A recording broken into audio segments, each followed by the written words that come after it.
Hello and welcome. I was actually going to do that 30-second thing again. So um, I'm going to go ahead to do it. So just 30 seconds more, please. Thank you.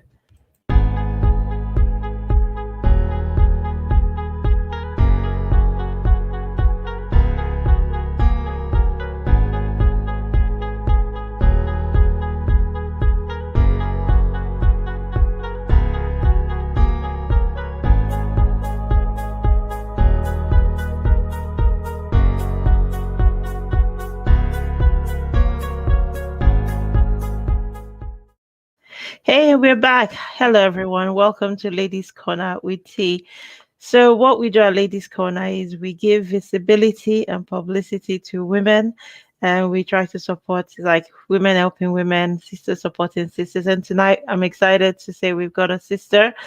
She's Sharon Rusike. She is the CEO of SPI Media, and she does a bit more than social media marketing. At SPI Media, they bring all your creative ideas to life, but before we go any further, I'm going to let Sharon here tell you a bit about what she does. Hi, Sharon. Hi, T. Thank you for having me on here. I appreciate it. Thanks for coming on the show. It's good to see you. I think people watching have a double whammy, two beautiful women on a Yeah, Thursday night. Lovely, I lovely know. indeed. So tell our audience a little bit about yourself, Sharon. What do you do? Thank you. In brief, thank you for the amazing introduction, basically touching a bit on what I do.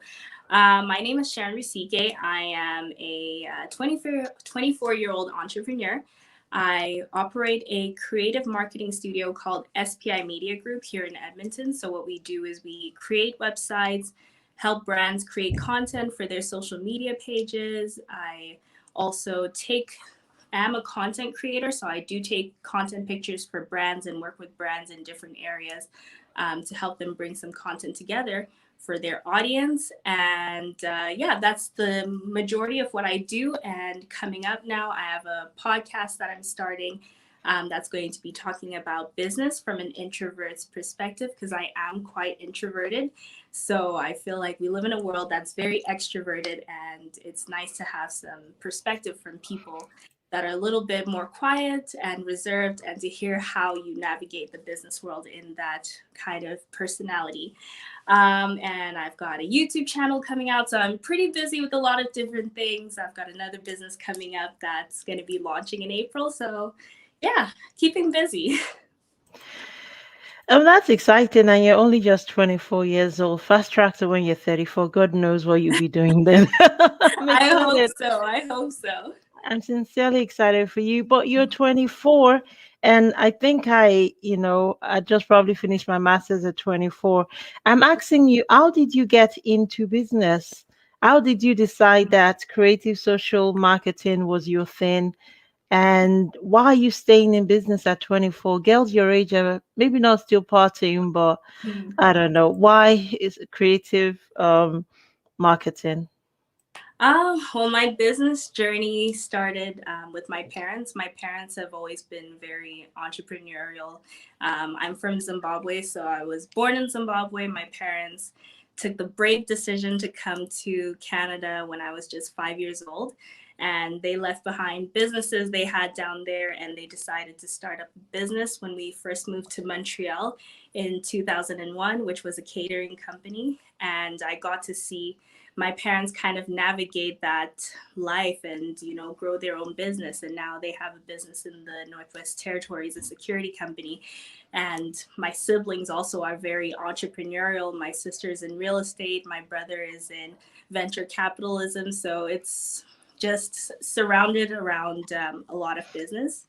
And I know for a lot of people that can be intimidating, and especially because I feel like I had to grow up really fast, because the next sibling over me, my sister, is 7 years older than me. So I was the baby. So I did kind of have a lot of adults in my life. So yeah, that's what got me into business. I started two businesses when I was 19.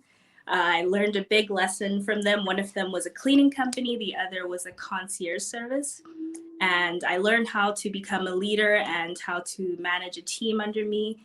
And throughout those businesses, I did use some social media, and I liked the tactics that were kind of coming around. And I decided, you know what, I'm a very creative person. I've always been. And I thought that digital marketing and creative entrepreneurship would be a really fun avenue for me to get into. So I started that about 4 years ago, just for fun. But I started taking it a lot more seriously in the last year or so. And I've just been loving it from there. I sincerely envy you, your family, your background, venture capitalism, real estate. Oh my God, you're great stock. That's Yeah, so sweet. it's a good example to have around, to have, Oh yeah. you know, parents that are creative and allowing you to be like, try different things. So yeah, I really appreciate my family for that. I have to say I love your generation because I was told to go to school and get me a job. Oh no, Yeah. maybe get me a job and then get married. And then you're 24 and your parents are pushing you to do this, to be Mhm. your own person, your own woman in a competitive landscape. That's pretty amazing. And you've done well. Can you take us back to 4 years ago when you got into this? How did you learn about SEO marketing? How did you learn about the nitty gritty of the digital marketing world? Because there is a lot in there. Mhm. Um, what Yeah. what was that process like? Could you talk to our audience about that? I mean, as a lot of people have seen, social media has like skyrocketed in the last 10 years, just to say. 4 years ago, um, social media wasn't as big, like in terms of brands using Instagram, influencers, and all of these things. So I came across another guy in the States who was doing a cleaning business, who I modeled my cleaning business after. And he was taking a different approach to how he marketed his cleaning company. So he was working with influencers, like mom influencers on Instagram, and he would partner with them and offer them a cleaning service in exchange for them writing or creating a blog post about his service. They would also work with newspapers and different outlets and create a social media page for their Instagram, showing how the cleaners were cleaning and really putting the service out there, which I feel in our community is something that we lack. We don't put our services out there. We don't want to show how we're doing things, or how is it helping other people. So that kind of started my brain kind of going like, wow, usually when you think of a cleaning company, you just think of, people that drop flyers at houses. Maybe they post an ad on Kijiji and say, oh, hey, we're offering cleaning services. But that different take that he had on it really started to show me that, you can use social media as a business, as a tool to promote and market your service or yourself as an individual. And after that, I decided to go and do a business digital marketing diploma here in Edmonton when I moved here 2 years ago. So I did that for a year to kind of learn the ropes. And a lot of digital marketing is always going to be studying on my own, like Mm. searching the internet, keeping up with trends, looking at what's the new thing that's out, and really analyzing behaviors, which is what I enjoy about marketing. A lot of people think marketing is just selling, but I feel it's a form of psychology. You have to understand how the brain works. How do consumers think? What behaviors and what influences can be used to, either inspire someone to, act a certain way, or influence somebody to buy a certain product. So I do like that aspect, that it does teach you a little bit of psychology around how does the human mind work in terms of buying and purchasing. Mm. So, what's the most important lesson you've learned so far as a creative digital marketer? Well, one of the most important things I've learned, especially in the creative services, is to really know your value as a creative. A lot of people do undermine the creative industries, like making websites and social media, because there's so many solutions that people can use on their own. But there's still, something I like to call a finesse to it.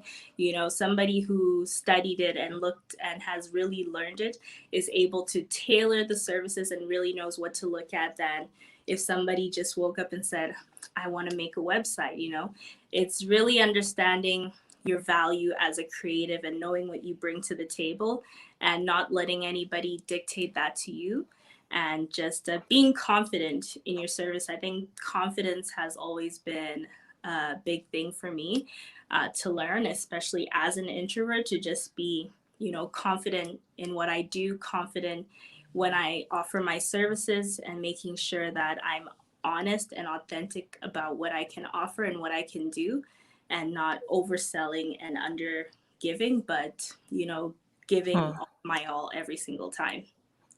Gotcha. Okay, that's really cool. So how do you publicize your business? How do I publicize my, well, I have a website, spimediagroup.com. That's where I have all the about me, the services I offer on my business.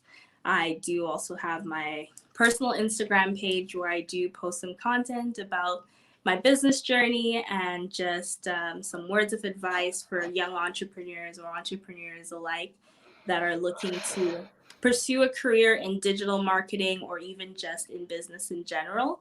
So I do focus on mostly social media. I have TikTok, any kind of social media that pops around. I do make an effort to always, you know, learn exactly how it works, but I'm mostly on Instagram, my website, and like I said, now my podcast that's going to be coming out on Spotify and Anchor. So that's one that I'm really excited about. Oh, that's great. When we talk about your services, this is put you on the spot moment. What could you do for a business like Ladies Corner? How Mhm. could you creatively, digitally market us, for For sure. example? Mm-hmm. Yeah. Oh, well, one of the services I do offer is a free discovery call whereby I kind of go through somebody's business and give some tips on what they can do to see if we could be a good match to work together. But first Mm-hmm. and foremost, I love what Ladies Corner is doing. I think any kind of initiative that supports young or, you know, all kinds of entrepreneurs and women, especially women in this industry, those are like my favorite things. So I, first of all, I love the interviews that you guys are doing. Maybe I take them a little bit more everywhere, start doing them, putting them on YouTube and putting them on Right. more streaming platforms, potentially turn this into a podcast so that you can also get ears from different places, and Mm. just really narrowing down on your social media, whether it's Instagram, highlighting different entrepreneurs every month, a woman a month, you know, showcasing exactly what you do and promoting, helping promote uh, entrepreneurs within our city and all over Canada that are doing amazing things that could really use the recognition. I think that's a really great strategy you guys could also bring on board. Oh wow, I wasn't. I genuinely was not fishing for comments right there. I was, I was trying to get you to talk about what you can offer businesses, Oh, yeah. using ours as an example. And so I Oh, see, and I've noted, there is a plan to yeah. podcast as well. And we're working on that. Um, so in terms of your podcasting, what you don't sound to me like an introvert, but if you say you're an introvert, I say, what sort of content should we expect and when? Yeah. Well, I'd say I'm kind of like an ambivert. So I'm, in terms of introvert, I mean, I'm quite reserved to start, but I've learned over the years when I started my business 4 years ago that you really have to at some point really bring yourself out of your shell. And I think when I'm in positive spaces where I can really, you know, bring myself out, I will. But in terms of my podcast, things that can be expected is I'm going to be going into a little bit more details about my previous businesses, my entire journey, my upbringing, and how I gained a little bit more confidence now. Huh. Being completely shy, I used to hate networking events. I still kind of do because they gave me a little bit of anxiety and was hard to speak to people. and to make connections. And, now it's obviously now with the pandemic, no more networking events, but just how I built my confidence to be able to start speaking more and putting myself out there a lot more, and being more open to opportunities instead of, as a digital marketer, if I wanted to, I could just work behind my computer. I'd never have to show my face. That's the kind of job it is. But I make the effort that I want to be a reflection of my brand. I want people to fall in love with me as a person, my Mm, personality, and come to my business because they know they can trust me. They know they've seen my mm. face, and that I'm going to add value to their business. So that's, in summary, what you guys can expect from the podcast. And I cannot wait to hear it. And when it starts, I'll be on the lookout so we can do a plug in, we can share for you. I'm Yes. always excited about podcasts, Mhm. about supporting another sister who's just, trying something new. And I think no matter where we are, there's always something to learn. And just listening to you, I have fallen in love with your personality already. I will. And I hope our audience too. It's not just two sisters loving Mhm. on each other.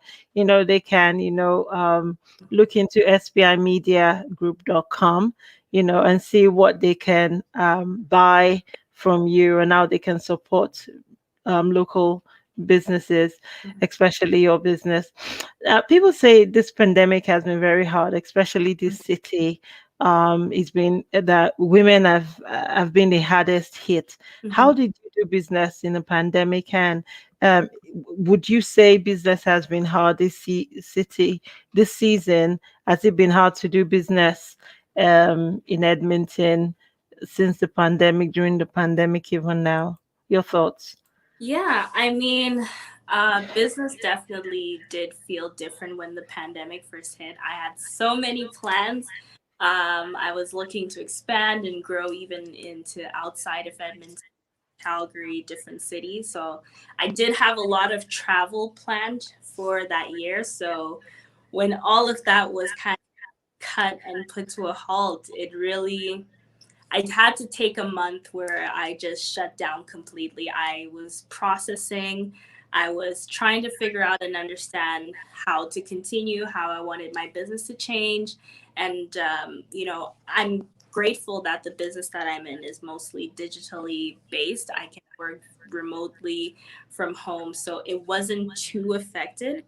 But I think the most important thing, that first month really gave me time to sit down and think of what did I like that I was doing before, or what did I not like? What kind of clients do I want to work with? And I think for anybody who was in business and was hit hard, I know everybody's situation is different, so I can't speak to everyone, but I would say that it's really good to just sit down and strategize. Think of your existing business and how can you pivot. Can you, if you're selling a product, can you, it's from a retail store, can you create a website whereby you can sell from your website and deliver to people? If you are a food-based service, can you deliver to people? Website. So it did show a lot of people the importance of having an online presence. If you're not out there, the pandemic was hard for a lot of people because now nobody can go outside, nobody can find your business. If people love buying from your store, how are they going to buy from your store now if they can't physically come in? By having a website where they can just pick and choose the items that they want, you either deliver it for them or you pack it up, get it ready for them so that they just pick it up. So I think it's worth the look for everybody that, is suffering in their business to just think towards the future. Let's say this does become our new normal, vaccine or no vaccine at some point. This is going to become our new normal. How can you take your business or your next business idea to make sure it adapts to, let's say, in the case that people can't come to you anymore, just have all your options available to you so that if something were to happen again, that you are covered and you just maintain your business however you can. Yeah. Sharon Rusike, she's the CEO of SPI Media Group, a creative digital marketing studio. When we come back, Sharon will give us a value moment. Don't go away.